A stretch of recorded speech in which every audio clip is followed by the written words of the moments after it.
Gazetari dhe shkrimtari Florin Kelmendi ka promovuar librin e tij më të ri, të cilën para disa ditësh e kishte promovuar edhe në Prishtinë. Kësaj here ai ishte në Tiranë dhe foli për librin e tij. Megjithatë, ai tha shumë pak fjalë, sikur për herë, sepse kryesisht për romanin Vrasje në Kornizë folën dashamiret e librit, botuesit dhe kritikët letrar që e quajtën një roman të personazheve, një roman i dy kohësisë, së integruar brenda njëri tjetrës dhe që karakterizohet, sikur thanë, me një vetdije befasuese letrare. Është në fakt një rrëfim interesant i këtij aktiviteti që dje ndodhi në Tiranë, rrëfime nga fjalët e thëna nga profesionistët e kësaj fushë, janë njohës dhe kritik të letërsisë që kanë dhënë mendimet e tyre, po kështu edhe një bisedë shkurtër me vetë autorin e këtij libri, Florin Kelmendin, që ka dhënë detaje nga lidhja e tij emocionale me Shqipërinë dhe me Tiranën, dhe natyrisht me shkrimtarët shqiptarë në përgjithësi, vështrimet e tij që nga koha kur ishte i ri në profesionin e gazetarisë dhe deri në ditën e sotme. Libri, romani Vrasje në Kornizë, është thënë që është një roman që e befason lexuesin, prandaj të gjithë e thanë një fjalë të përbashkët që është një libër që duhet lexuar patjetër. Realisht gjithë libra duhet lexuar, por ky duhet të lexohet me do e mos.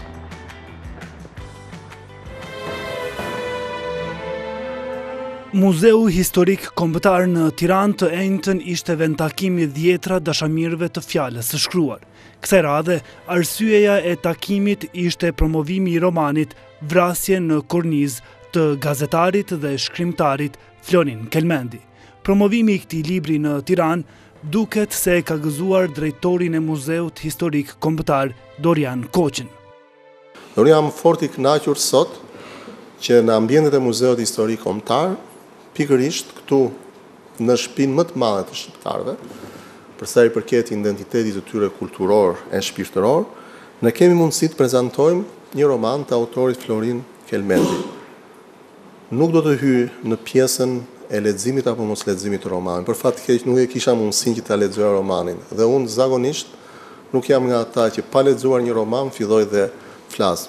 Por jam i bindur që qoftë Shtëpia Buzuku, e cila në vërtet ka prezantuar vlera shumë të mëdha kulturore për një periudhë të gjatë në Kosovë dhe në Shqipëri, dhe jo vetëm të letërsisë shqipe, por dhe të letërsisë botore.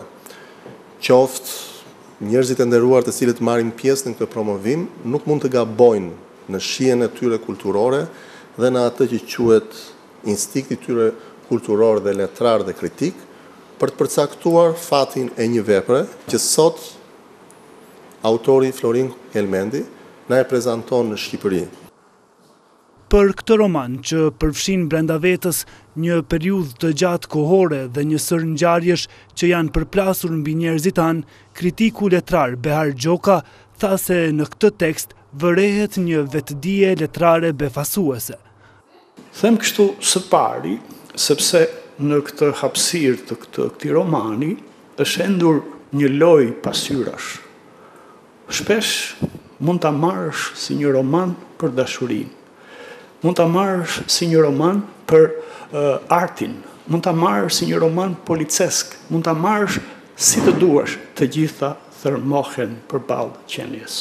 Qenia është universi që mundson komunikimin me këto hapësira në të cilat do thosha gjendet shpesh njeriu dhe shpesh nuk e vere, por letërsia, arti, poezia mundson pikërisht dhe ka këtë sy plus që na mundson të themi ishte për pak e shkela, por megjithatë autori na mundsoi këtë situatë.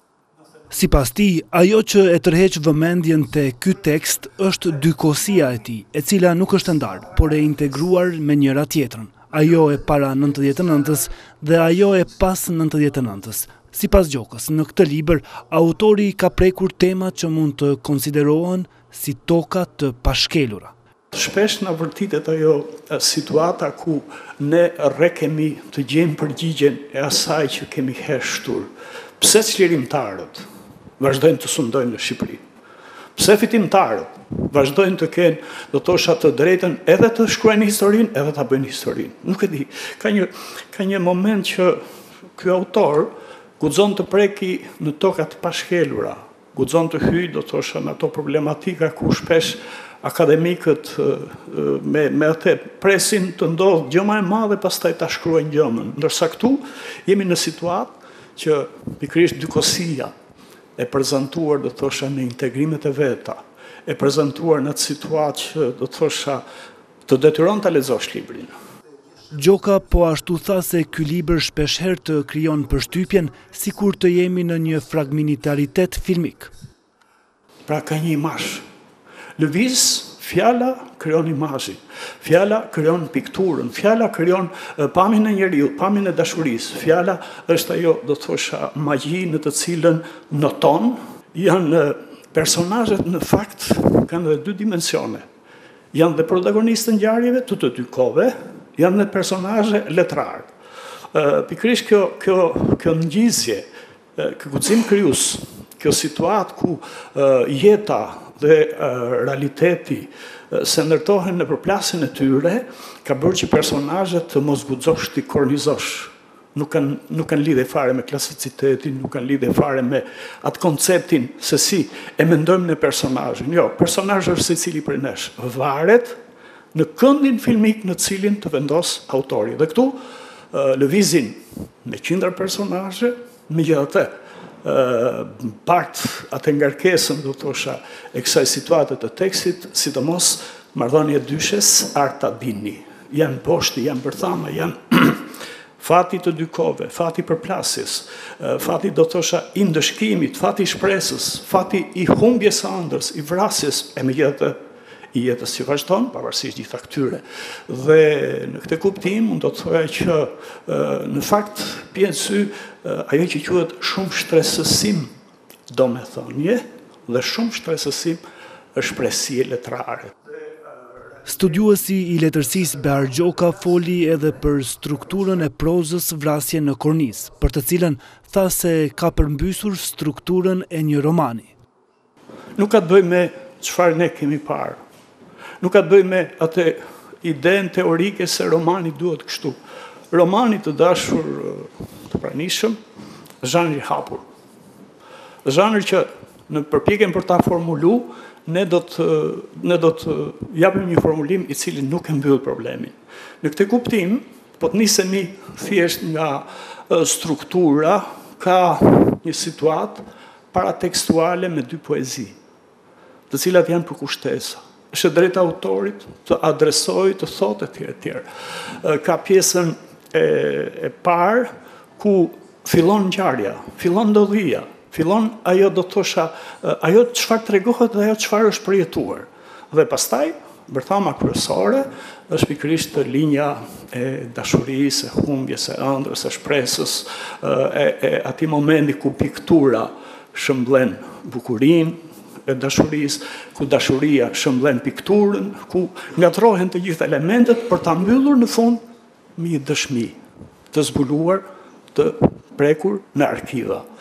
Pra, elementet strukturor na mundsojnë që të themi kemi zhanrin e romanit. Elementet strukturor na mundsojnë të themi që kemi edhe dëshmi. Sipas Gjokës, ky libër dhe shumë të tjerë të letërsisë shqipe duan vëmendjen e kritikës, studimeve letrare dhe të institucioneve arsimore e kulturore. Kohët janë në kundërthënie me njëra tjetrën. Personazhet janë në ndërvarje dhe në kundërthënie me njëri tjetrin. Kohët ironizohen. Këtu jemi në atë momentin që tashmë ky libër dhe libra të tjerë të letërsisë shqipe kanë sendërtuar dhe kanë plazmuar poetikën e postmodernizmit, që ne duam s'duam, do duhet ta marrim në analizë. Jo si qasje për të rrëzuar, por si nevojë për të kuptuar çfarë ka ndodhur me letërsinë, çfarë ka ndodhur me poezinë shqipe, çfarë ka ndodhur me prozën shqipe, sepse shkruhet pafundësisht, po mungon vëmendja për të parë tek e fundit atë marrëdhënie reale. Kemi dëgjuar shpesh letërsia e çmimeve, letërsia jashtë çmimeve etj. Të gjitha këto janë o në mbështetje o në kundërvënie. Letërsia flet të teksti. teksti autorit mua më shijoi për të thënë disa mendime rreth i librit. Romanin Vrasje në Korniz të shkrimtarit Florin Kelmendi e kishte analizuar edhe studiuesi i letërsisë Benjamin Shurdi. Sipas tij, gjatë leximit të këtij romani bie në sy larmishmëria e stilit të romanit.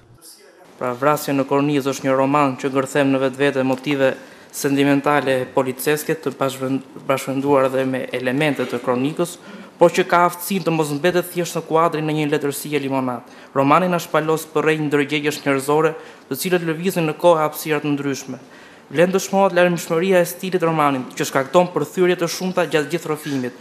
Romani nis me datën 31 gusht 2017, e cila është një ditë pas kthimit në AD të protagonistës së romanit Arta, por që kjo datë është njëkohësisht edhe një ditë para largimit të saj që shënon fundin e romanit.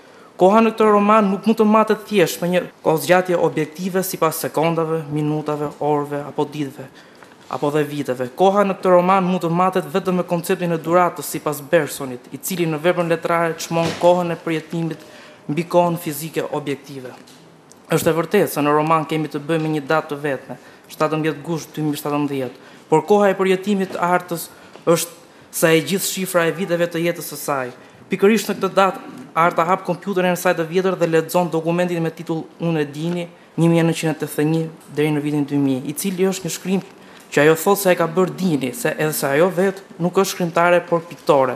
Shkrimtar është Dini.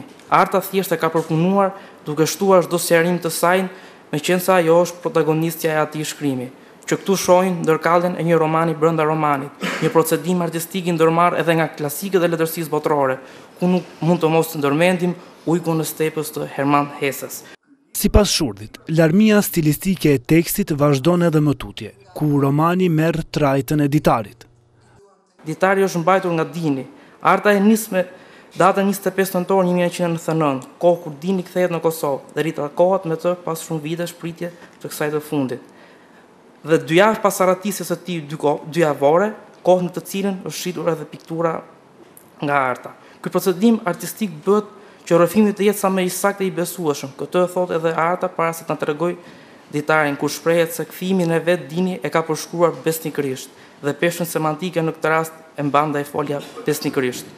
Pjesëve të ditarit, Arta ushton edhe përjetimet e saj, duke përftuar kështu një rrëfim 2 planësh në lidhje me përjetimet e tyre me njëri tjetrin, por edhe për ngjarjet që ndodhin rreth tyre. Rrëfimi në formë ditare siç nis me datën 25 nëntor 1999, në këtë datë edhe mbyllet. Pra nis me dashurinë e Dinit dhe të Artës dhe mbyllet po me dashurinë e tyre. Pavarësisht se në linearitet koha shkon sa nga e shkuara tek e tashme e anasjellta. Për këtë prozë foli edhe aktoria Safete Rugova, e cila tha se gjatë leximit të romanit Vrasje në Korniz ka rënë në 2 gracka. Nga njëra anë, gjatë leximit ndjeva se kisha marrë qëndrim gjinor, se po lexoja si grua lexuese. Nga ana tjetër, ndërkohë që po kaloja në peripetit e protagonistës romanit, e cila rrëfen në veten e parë, më kujtua se prapë rrëfimit të gruas qëndron një burr, Florini.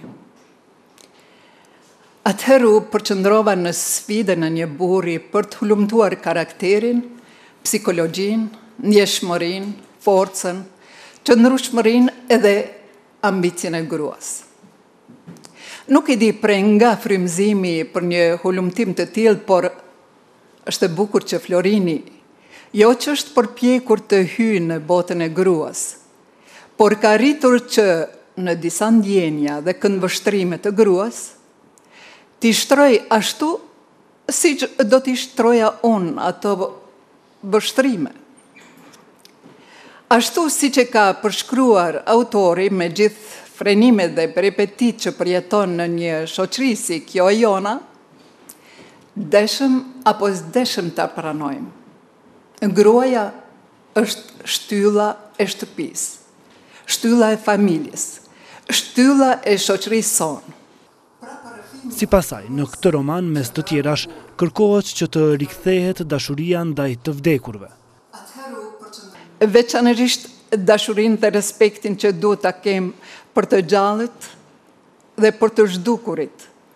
Për të zhdukurit e gjallë apo të vdekur.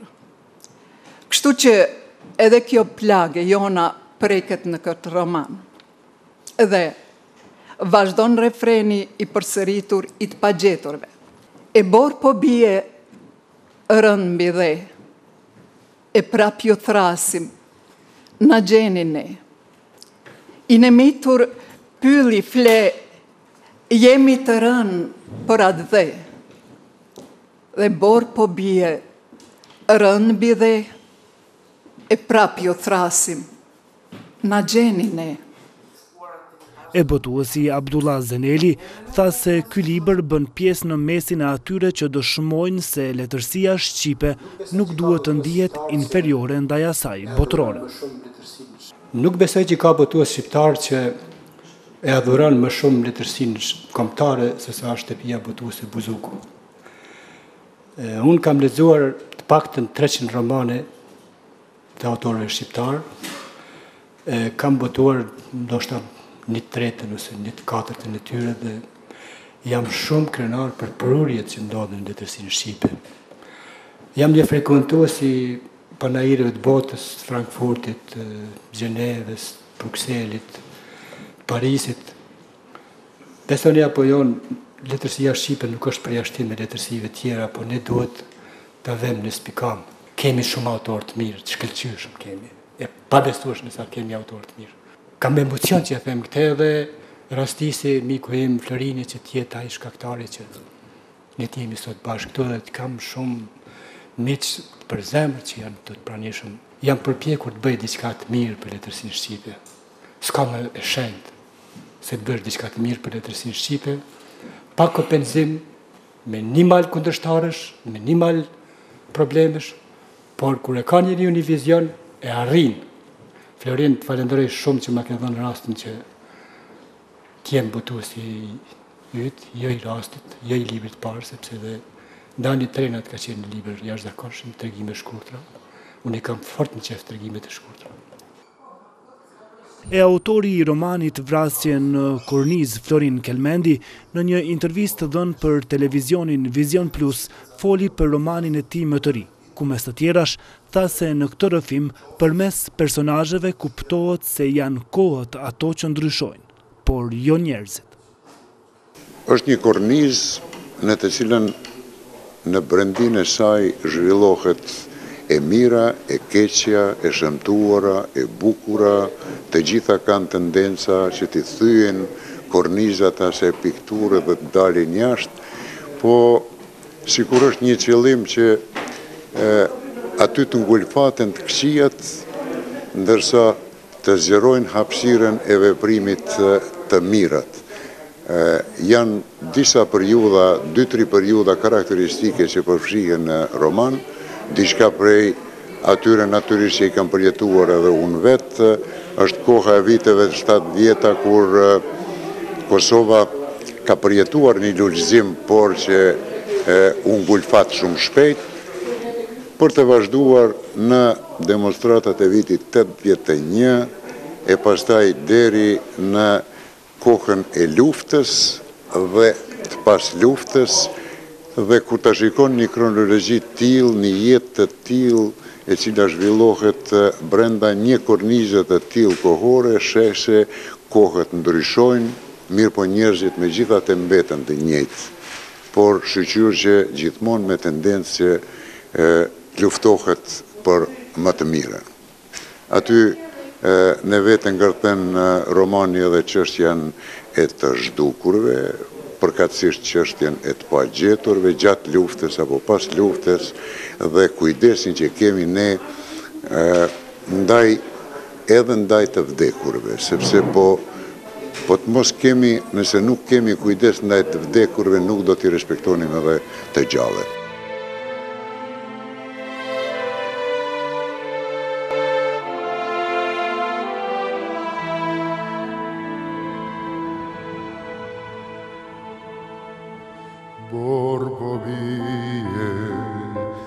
Bor po bie rënd mbi dhe είναι mitur pylli flet. Lexuesit e romanit Vrasje në kornizë do të gjejnë vetën në këtë tekst ku ndërthuren jeta, arti, ëndrat e personazheve ikona që përpëliten në një kohë jo të largët ardhur deri në ditët tona, ku korniza është simbol kufizimesh dhe lirie.